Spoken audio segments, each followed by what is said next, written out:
तो यहाँ दोस्तों मैंने बना लिया सरोजनी जी के लिए घी का सूप। यहाँ बना लिया चाय। अब मैं चाह रही हूँ सुबह सुबह ताकि फटाफट मिल जाओ क्योंकि आज हमें निकलना है।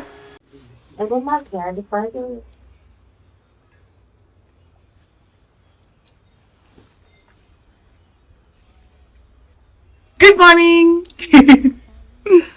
आ जाओ, ठीक हो, आ जाओ। तो चाय ये रही, चाय में दालचीनी डाल के लगेगी, ठीक है? पीते का ग्लास आपका, इसमें से निकाल, मैं निकाल दूंगा। आप बड़े इसमें से पहले भी डिस्पोजेबल आते थे, इसमें है डिस्पोजेबल, मैंने तो होम गैस रोजनी के बाद ये लो। कल पता है रात में भाभी की वो बहन की बहू आई 9 बजे भी रानी ओ। में आई है ना मायके, वो वाली अच्छा रानी बाग वाली है। हाँ अच्छा। फिर रात में 9 बजे आई। मैं कहा बेटा इतनी लेट क्यों आई? कि मौसी आज पापा मम्मी की एनिवर्सरी है, सब तैयार हो रहे थे। मैंने मौसी को देखा, वो अच्छी लड़की है, वो अच्छी नीचे गई। बहुत ही प्यारी है। पहले चाय पी रहे हो? ठीक। यहाँ पे ये लोग इनके पास वो नहीं करते होंगे ना, गर्म नहीं करके देते होंगे। गर्म की घी है तो गर्म गर्म अच्छा लगेगा। नहीं कोई बात नहीं, ठंडी खाती हूँ मैं, धीरे धीरे खाती हूँ। हाँ। एक नहीं खाती। हाँ, हरी मिर्च पे तेज डाली है मैंने थोड़ी सी, ताकि ना मुंह भी खुल जाए और वो गला भी हो तो पी लेना पूरा। ठीक है ना? आराम आराम से, आराम आराम से, आराम आराम से, ठीक है ना? और रास्ते में चली फिर जगन्नाथ जी की गोद में। हाँ बस अच्छे जाएंगे। सब कुछ पैकिंग वैकिंग तो हो ही गई है। करते हुए जाना है, बच्चों का बहुत ध्यान रखना। हाँ हाँ, नहीं हम तो रखेंगे ध्यान। बताओ पगली जाओ। हाँ बहन रख लेंगे। सूप का कुछ इस तरह प्रकार लो। मस्त लगा।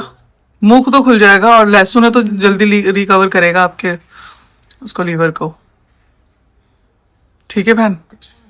मैंने कहा भाई आज तो जाऊँ। मैंने कहा भाई फिर कल तो मैं हुई नहीं, फिर 6 तारीख को आऊंगी। अब उससे पहले मुझे रेडी होनी चाहिए आप, ठीक है ना? घर मिलने चाहिए। 6 को आ जाऊंगी सुबह सुबह वापसी में।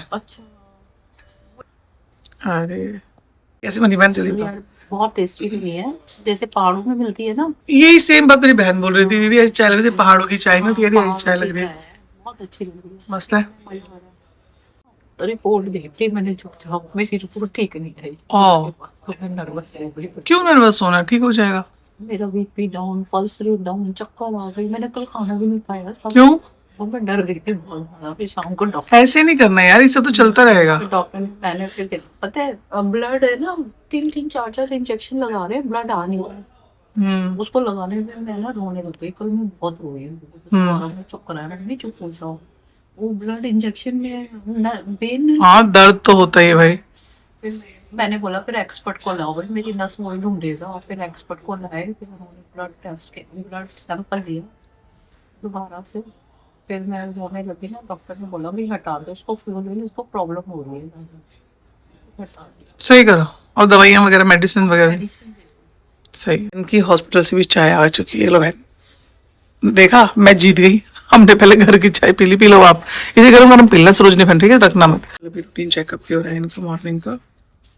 बढ़िया है। कितना आया था इनका शुगर है भाई? 90 99। ठीक है, ठीक है फिर तो। जीवन में ज्यादा परेशान होने की, कुछ सोचने की जरूरत नहीं है। मैं तुम्हें एक स्टोरी सुनाती हूँ, उसको समझने की कोशिश करना, ठीक है? शायद तुमने कभी सुनी भी हो, मुझे पता है, लेकिन मैं आज समय सुनाती हूँ।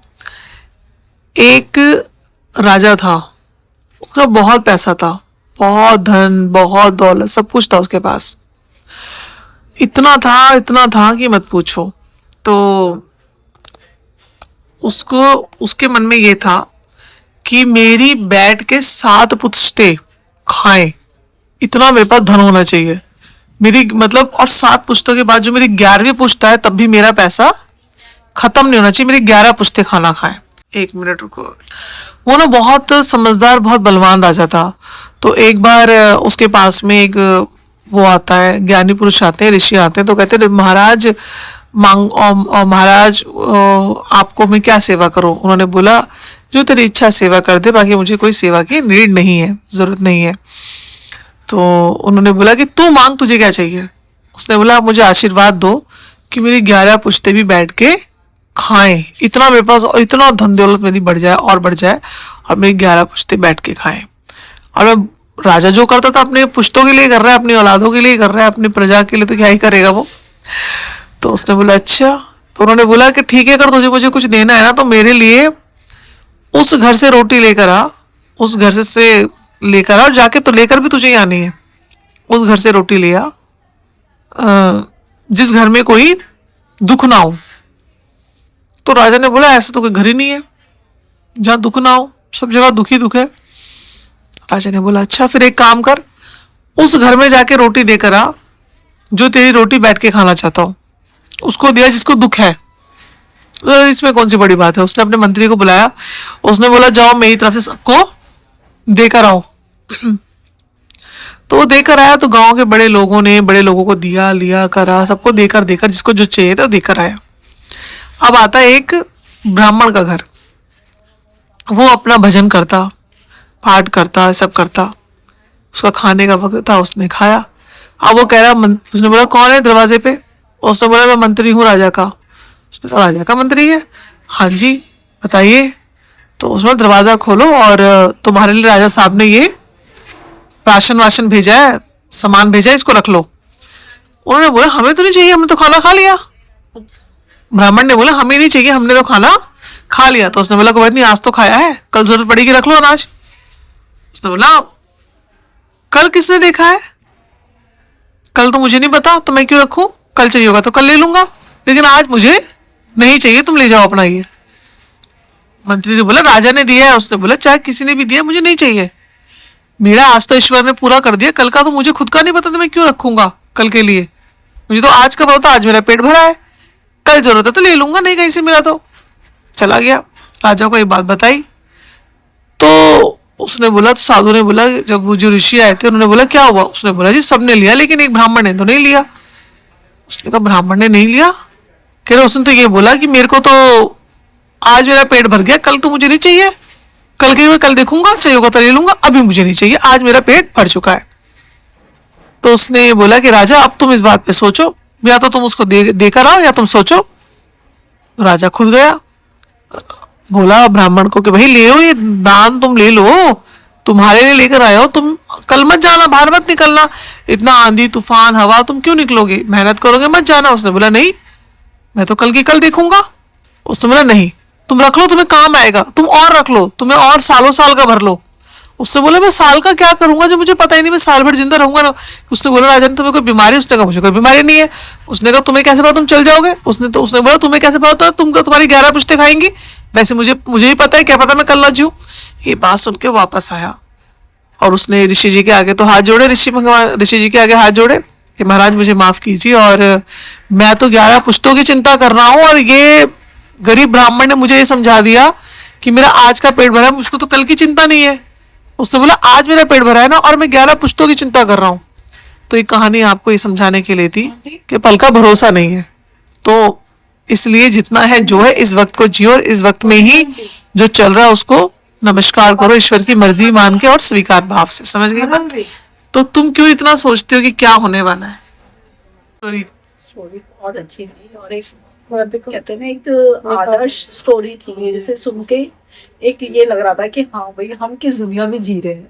हाँ, इसीलिए मेरे को कोई मोह नहीं है, मैं हमेशा ये सोचती हूँ जो है जैसा है वो वक्त है, तो इसलिए थोड़ा सा अपने अंदर चेंज दिख रहा हो, इसके लिए वो उसके लिए। ठीक है, मम्मी ने ब्रेकफास्ट में क्या बनाया है? तो राहुल डोसा, राहुल की फरमाइश पे कि मम्मी के हाथ का डोसा अच्छा बनता है। देखिए मम्मी का जो डोसा है बड़ा जालीदार बनता है, जैसे बाहर वालों को, पर हम बना छोटा छोटा, इतना बड़ा बड़ा तो कौन खाएगा। और साथ में नारियल की घर की शुद्ध चटनी है, एकदम शुद्ध।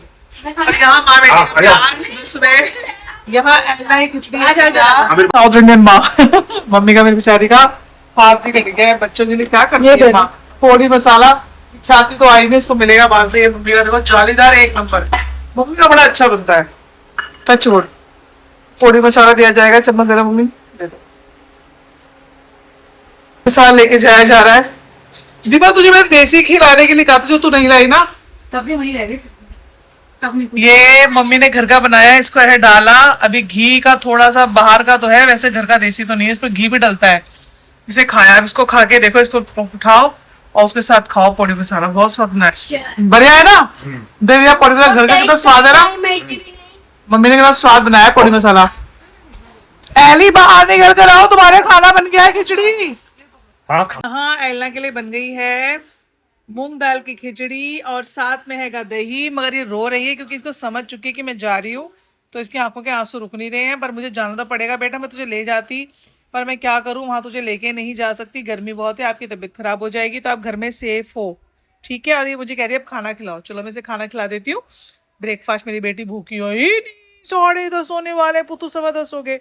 चलो खाना खाते, मैं खिलाऊं। अनमोल आ चुका है और अयान अनमोल भी कर रहे हैं अब ब्रेकफास्ट, और एलिना को दीदी खिला रही है खिचड़ी क्योंकि बैठा भाई सी लगा